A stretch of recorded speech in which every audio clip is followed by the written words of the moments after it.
anistiar. Mas tem uma outra mulher, assassinada. A Eliane, 28 anos. A Débora, 39 anos. Assassinada. Bolsonaro reúne 60 mil pessoas em ato pró-anistia com 7 governadores. Manifestação superou o público de Copacabana e ficou próximo do 7 de setembro de 2024, que também foi realizado na Avenida Paulista. E aí, anistia, você é a favor ou contra? Compartilhe o nosso vídeo, deixe o seu like e se inscreve no canal. Eu não falo inglês. Uma grande falha da minha formação. Mas quero dar um recado aqui para o mundo. E depois eu faço a tradução para vocês. Popcorn and ice cream sellers sentenced for coup d'etat em Brasil. Ou seja, corneteiro, sorveteiro e pipoqueiro dando golpe de Estado no Brasil. É uma vergonha para o mundo. E depois eu faço a tradução para vocês. Popcorn and ice cream sellers sentenced for coup d'etat em Brasil. Ou seja, corneteiro, sorveteiro e pipoqueiro dando golpe de Estado no Brasil. É uma vergonha condenar mais esses dois por um crime que não existiu. Graças a Deus, Donald Trump se elegeu nos Estados Unidos. Eu só tenho gratidão a ele pelos 2 anos que ficamos juntos nas nossas respectivas presidências. Mas quero dar um recado aqui para o mundo. Então deixa eu lhe falar uma coisa, doutor. Eu espero que essa nação nunca abdique de acreditar na justiça. Agora eu queria lhe avisar uma coisa. Esses mesmos que me atacam hoje, se tiverem sinais de que eu serei absolvido, prepare-se, porque os ataques ao senhor vai ser muito mais forte do que ele sabe, até ministro da Suprema Corte, que não pensa como pensa a imprensa brasileira. Lula venceria todos os nomes da direita se a eleição fosse hoje, mostra a Datafolha. Ué, mas a popularidade dele não estava caindo? Estranho, né? Lula 36, o inelegível Bolsonaro, que não devia nem estar na pesquisa, 30. Lula 35, Tarcísio 15. Lula 35, Eduardo Bolsonaro 11. Lula 35, Michek 15.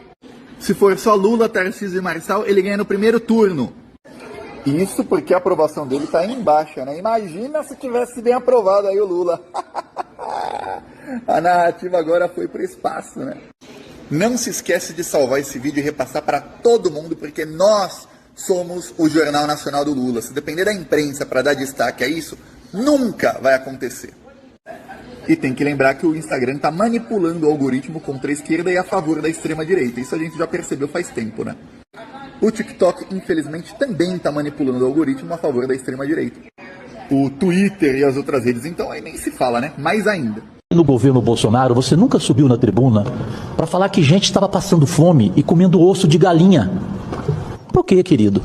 Que coisa impressionante. É todo dia na tribuna, o Jair Bolsonaro está canonizado por ti e o Lula todo dia é criticado. E agora você fala que tem gente passando fome nesse momento do país. Pelo contrário, tem muita gente que está voltando a comer, que está voltando a ter direito à alimentação.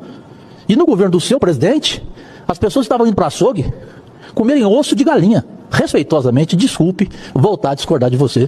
Respeitosamente. Ciro Nogueira, o homem que derrubou a Dilma, agora tem um plano contra o Lula, hein? O governo, hoje, eu considero o processo de desgaste dele irreversível. O pilantra queria 8 milhões de reais para derrubar o governo Dilma Rousseff.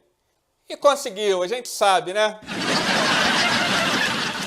Só que apesar disso, o idiota só recebeu uma mala de dinheiro com 500 mil reais na época, segundo Joesley Batista, que foi quem entregou a mala na mão do criminoso. A primeira parcela da propina que Ciro Nogueira exigiu para derrubar o governo Dilma. Ele que é integrante do partido mais corrupto do Congresso, o PP. Será que ele contou o dinheiro na hora que ele recebeu? Eu acho que sim. Mas ficou por aí, porque o delegado da Polícia Federal, Rodrigo Borges Corrêa, que estava no pé dele, investigou o caso na época e foi sabotado pelo PGR, que estava protegendo a bandidagem. Sabe quem? Augusto Aras, um homem honestíssimo. Esse deveria receber um prêmio, porque ninguém protegeu tanto bandido quanto ele quando estava lá no cargo, né? Será que eles estão com saudade? Eu acho que estão, né? A pergunta que não quer calar agora é a seguinte: quanto será que Ciro Nogueira está pedindo dessa vez para sabotar o governo Lula? Será que é mais de 8 milhões? Ou será que ele fez um descontinho, hein? O criminoso foi desmascarado pelo ICL Notícias, num áudio gravado de uma reunião em que Ciro Nogueira planeja destruir o governo Lula. Afinal, o Lula está tirando o dinheiro dos bilionários e cobrando menos dos pobres. Isso não pode ficar assim, é uma tremenda sacanagem. Seria melhor agora romper com o governo, tornar o governo insolvente, sem condições políticas. O que mais me impressiona não é o criminoso repetir os mesmos erros do passado, não. Porque se trata de um vício, né? É cleptomania, é uma doença, né? Uma patologia mesmo, não tem salvação. Mas o que não dá para entender é como os banqueiros do BTG Pactual, um banco que deveria ser sério, né? Chama justamente um criminoso desse tipo para uma conversinha em particular. Será que eles vão fazer a mesma coisa de novo? Não dá para acreditar nisso não, eles são muito bonzinhos.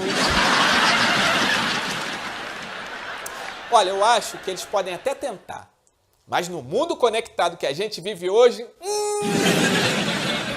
vai dar merda com certeza. E esse mesmo imbecil que tá cheio de pompa, dizendo que vai derrubar o governo Lula, sem nenhum comprometimento com quem interessa, que é o povo brasileiro, já vai estar igual aquele valentão que dizia que era o líder supremo das Forças Armadas, mas que hoje está ciscando mais do que a galinha, para lá e para cá tá perdidinho, ajoelhado e implorando anistia. Ao invés de chorar, caia na realidade e saiba que você cometeu um atentado contra a soberania desse país. Tô falando sério.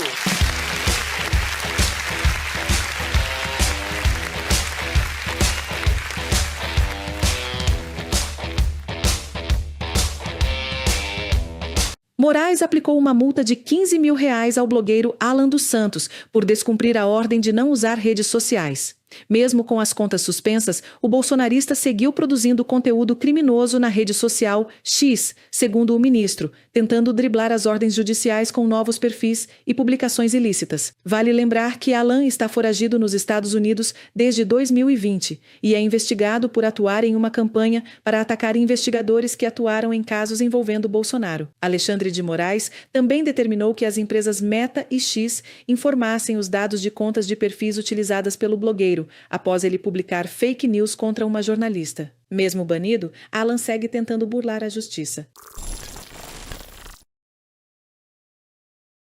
A atmosfera estava tão faiscante, Fabiola, que acabou eletrocutando o cérebro dos bolsonaristas mais radicais. Teve um deputado conhecido bolsonarista, o Gustavo Gaia, ele subiu à tribuna da Câmara para sustentar uma fantasia. Ele disse que o Trump incluiu o Brasil entre os países que sofreram a tarifa mínima de 10%, porque o Eduardo Bolsonaro está lá nos Estados Unidos agora, lutando pelo Brasil, segundo ele. Então, Fabíola, ficou evidente que esse dia que o Trump batizou de Dia da Libertação acabou aprisionando o bolsonarismo dentro do seu próprio delírio.